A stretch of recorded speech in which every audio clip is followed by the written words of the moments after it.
So, using the information that I gathered through this listening and learning process, and in response to the Springboard report that was sent out to all households last year,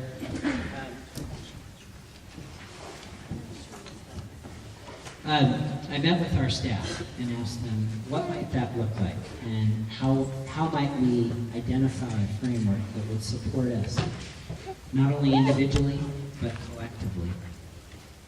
And we identified some criteria, one of which included the need for high-quality professional development for all staff. Knowing that the most important factor influencing a student's success in the classroom is the teacher, it's important that we invest strategically in their development.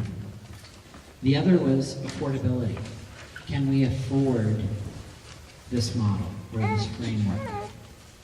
The other was sustainability. Can we continue this?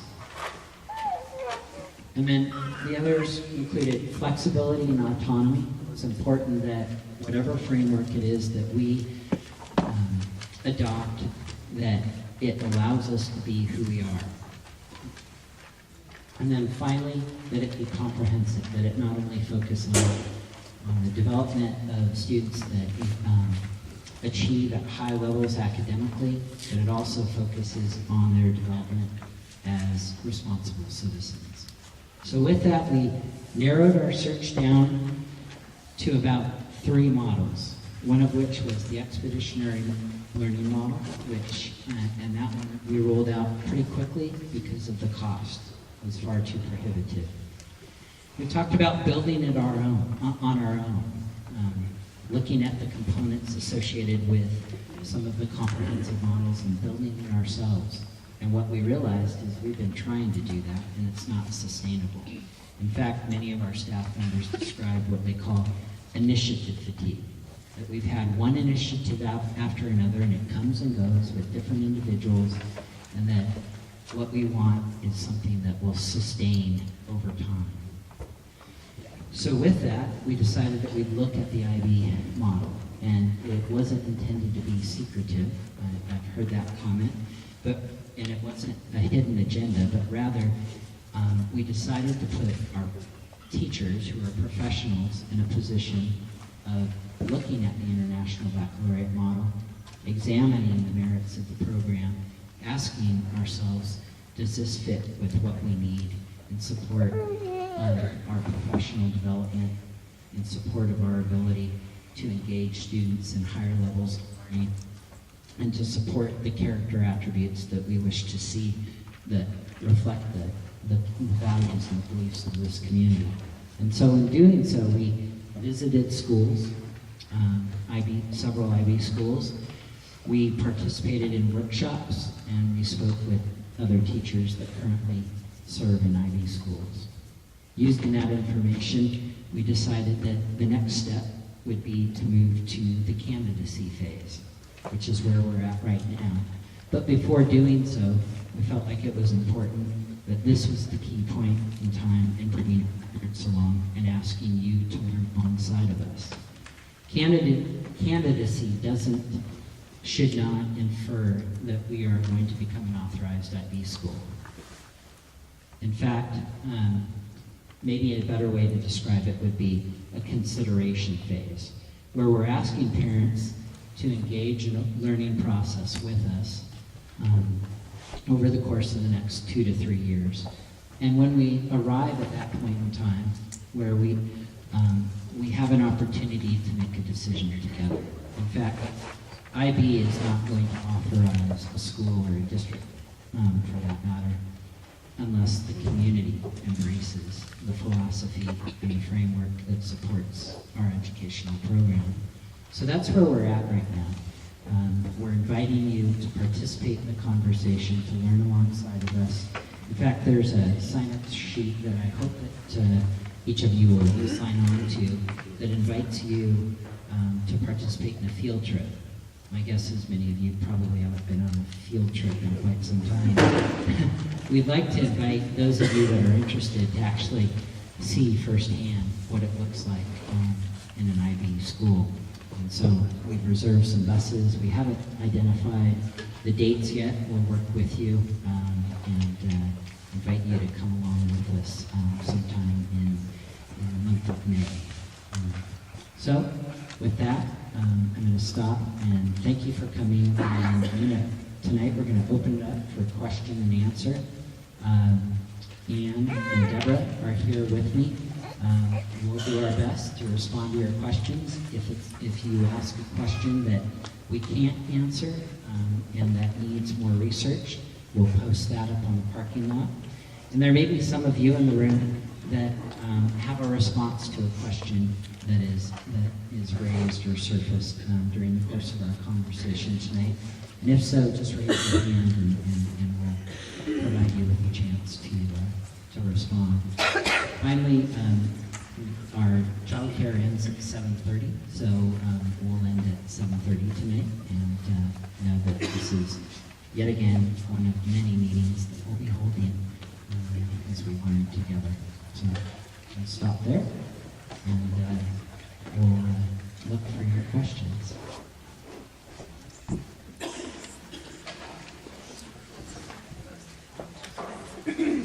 You were saying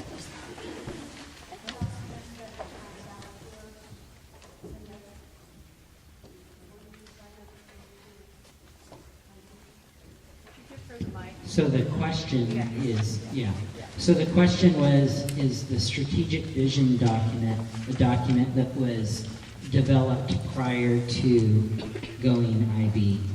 Is that, or deciding to go IB? The strategic vision document is a document that was developed, that came out of the listening and learning process and the report to the community. So using the information that surfaced on the back side of that sheet, you'll see 6 strategic areas of focus.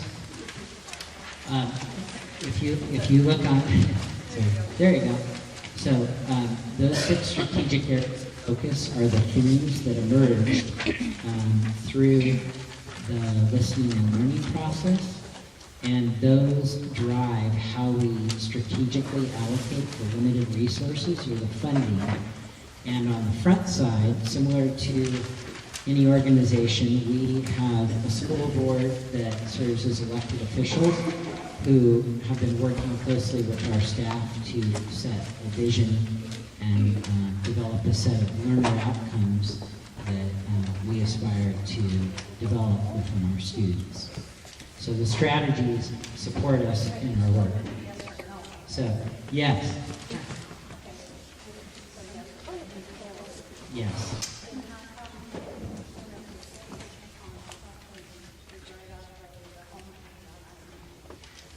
Because as we looked at the character attributes that we wish to develop in our students, we were looking for language to assist us in that process. We were struggling with that. We looked at the International Baccalaureate character attributes, and the response was, this is it. Yes, it is. We haven't made a decision to seek authorization. Okay.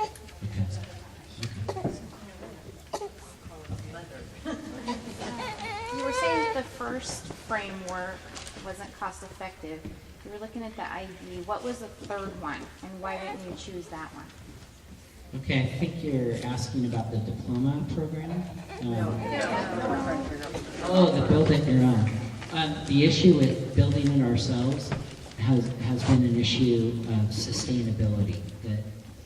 Thank you. Yeah, so the question was, why didn't we choose to build it ourselves?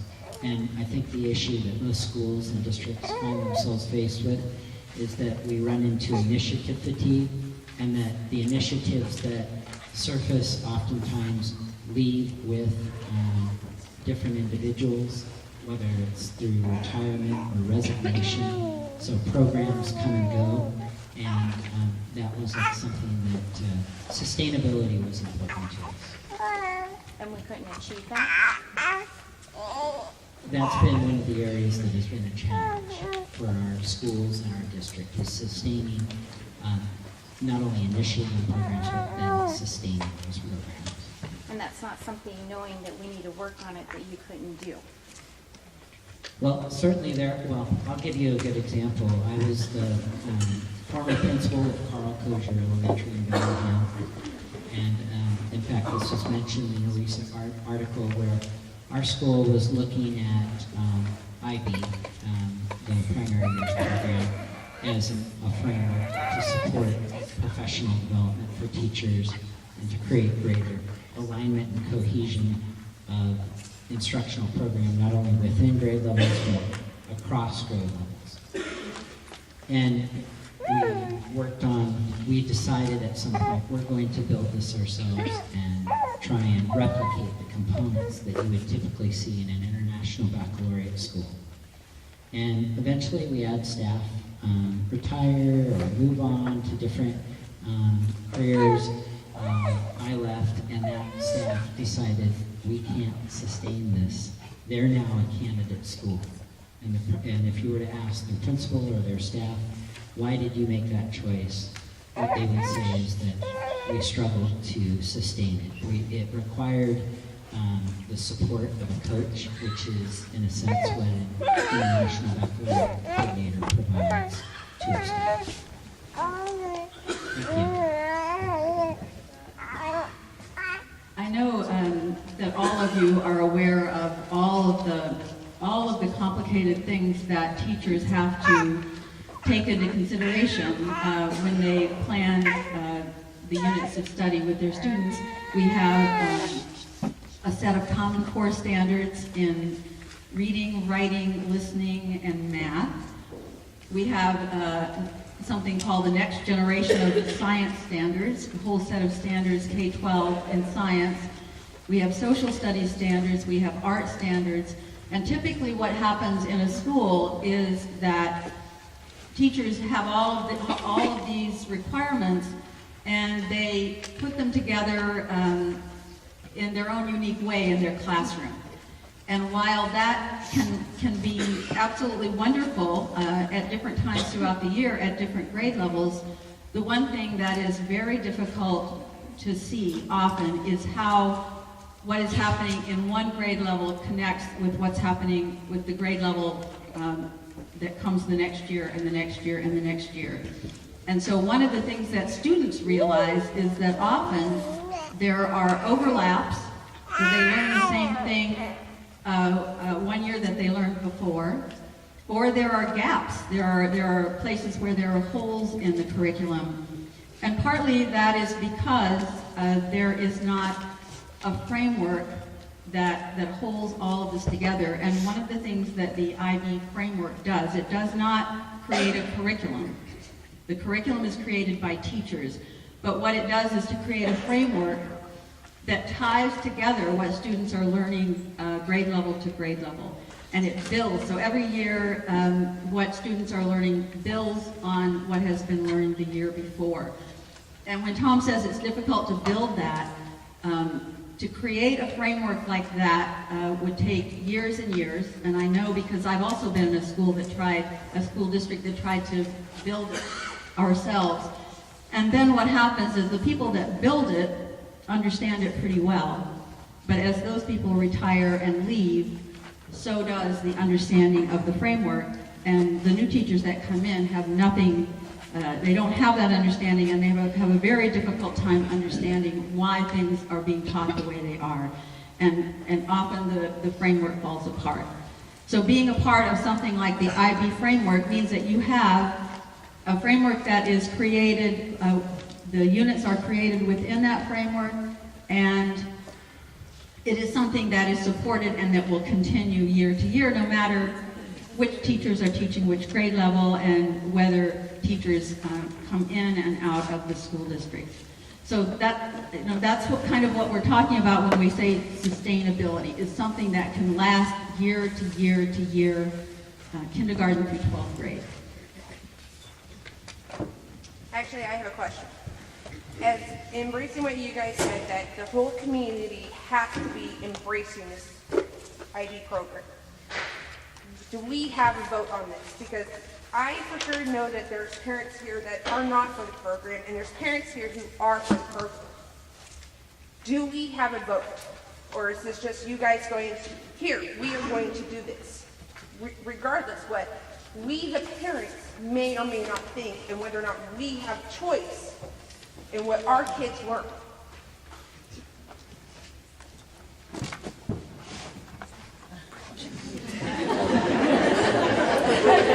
I would just like to say that we as parents really don't have an ultimate choice of what our kids learn. That's coming from the state and the government. So that's an entirely different question. Actually, there is an RCW on that. But the thing is there's certain standards that our children need to learn. Right. But according to Tom, that this has to be embraced by the whole community. And it's not embraced by the whole community. There's more than half and half of the kids, of the parents who are not for it and not, who are for it and are not for it. So Why can we not have, all that's pretty much what I would like to know is whether or not there will be a vote on it. Because this is a curriculum, this isn't like the Common Core, this isn't the standards that Washington State is saying. This is them bringing in a curriculum for us and changing it. no, it isn't a curriculum. As a matter of fact, I think that's one of the big misunderstandings about the IB program. It's a framework. And within that framework, we create curriculum based on all of these standards that we are required to teach. But we put the standards together in a more exciting, meaningful way for kids. So it is not a curriculum. And as far as, and I just also want to address the question about a community vote. In education, we are bringing new things in and trying new things all the time, and the educators in the schools are the experts in the community on what is the best thing for the students that they teach. However, when we say that the community has to embrace this model, that's one of the things that we would hope would be happening over the next 2 or 3 years. We would love to have lots of meetings like this one. We would love to have trips to visit schools. We would love to have all of you come in and be in our classrooms and be in the school. And once you have seen what this looks like in the Methow Valley School, then we will want you to let us know what you think. And that's the point at which it will matter a lot, that all of you agree that this is a good thing for your children. And that we will not ever be an IB school unless you as a community come together and like what is happening in our school with your children. Thank you. Could you describe maybe some fundamental differences that you would see in an IB classroom versus the classroom of today? Because I'm not sure that I totally understand that myself, and I actually live with somebody who would be teaching in this system. So I'd be really curious to hear just some really specific things that you might notice that would be different in an IB classroom. I'll attempt to answer that, and I'm also just exploring this. I have not been involved in an IB school before. I've spent the last year looking into it, spending time with the staff. Did do a workshop. The professional development is amazing. I think what I learned that's going to look different is that it's very project-based, and that the students are asking their questions. So there's these big ideas, these concepts. Say a concept is conflict. So you might be studying conflict for the American Revolution, but you might look at where else is conflict happening. Maybe somebody's really interested in what's happening in Syria, or so it's broader, and it's the kids get to have their own questions, and everybody poses those questions to begin with, and then as they move through the unit, they try to answer those questions. And at the end, they have some sort of project that they're going to present. Very much like in National History Day, and if you're not familiar with that, that happens in high school, 8th grade and 10th grade. These students ask questions, they dig deep into a topic, and then they present it, and they present it to an authentic audience. So it's things like that, but having that across all of our classes, starting in kindergarten and all the way through 10th grade. We have not decided on the diploma program yet. So I'm taking the microphone because I've been involved with IB as a teacher and also as a principal for about 12 years. And what I see happening in IB classrooms, first of all, I see a lot of the same things that are happening now. We still have reading instruction, we still have math instruction that teachers direct, but when it comes to social studies and science and art and health, there is a real attempt in an IB school to create a unit that integrates these things in ways that we see outside of school and in ways that are exciting and interesting and challenging to students. So, for example, the first grade teachers in our building, and I hope they're not going to mind if I use an example that is happening right now in their classrooms, they have standards around they have math standards around telling time, and they have standards around objects in the sky, the night sky, and so they started out with those science standards of looking at the objects that kids see in the sky. They realized in their questioning that there are some parts of the world and some cultures in history that have used the sky to tell time. So they began then asking questions and investigating all of the different ways that you can tell time using nature. They began looking at all different kinds of clocks. They found out that you can make a clock. They found different kinds of clocks that they could actually make, and now they're experimenting, making lots of different kinds of clocks and seeing how well they can actually tell time with those clocks. In their math class, they're also working on telling time. So instead of just a topic called the night sky, they have looked at this in a really, really broad sense and brought lots of different subject areas together. And the kids are, when you walk into that first grade class, they are excited and energized, and they can tell you what they're learning about. They can go home and tell their parents what they're learning about, and so they have really broadened that curriculum that we're required to teach into something that's a very exciting discovery for them.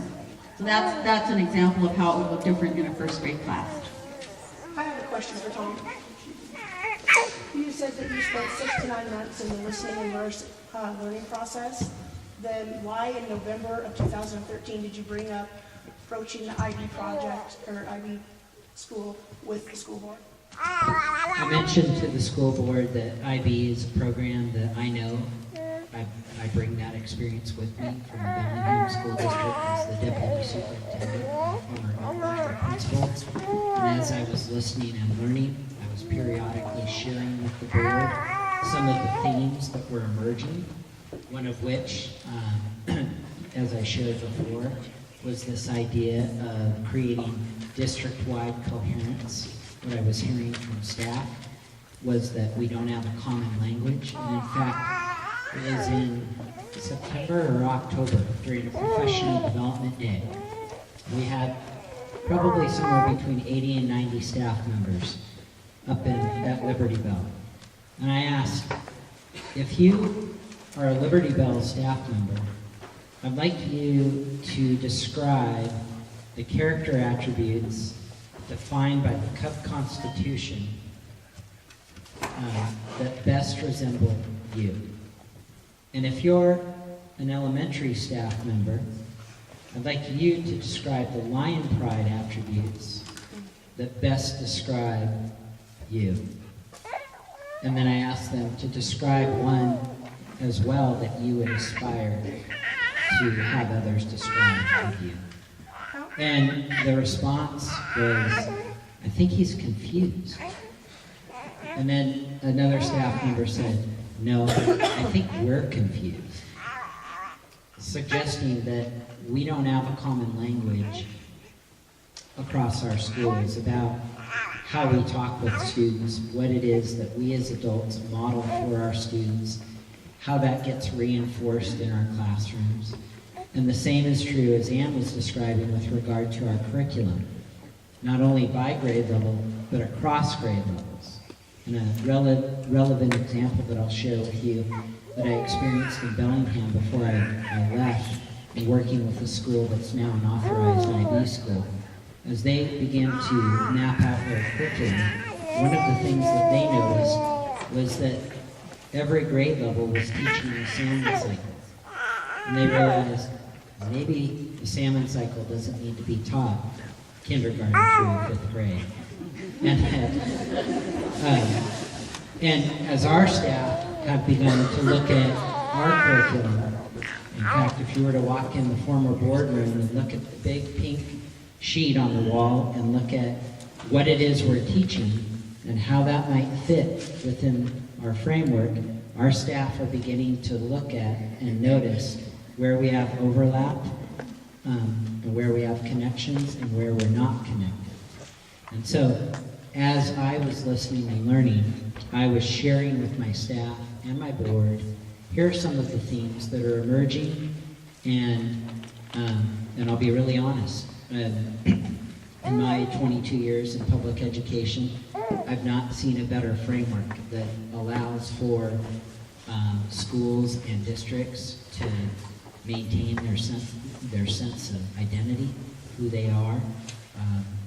I've not seen more joyful teachers that have the opportunity to work together and collaboratively plan and develop engaging units of study. And I've not seen students that are more excited and engaged in their learning than I have in the International Baccalaureate schools that I've been in. So yes, I was sharing my experiences as I was listening in advance of communicating my report to the community, which was published in February. Okay, sorry. Yes? I had a two-part question. First of all, how will the International Baccalaureate program at large determine whether or not you have enough support from the community to accept our candidacy? And secondly, is it true that you're envisioning that we will discontinue use of the framework after 10th grade?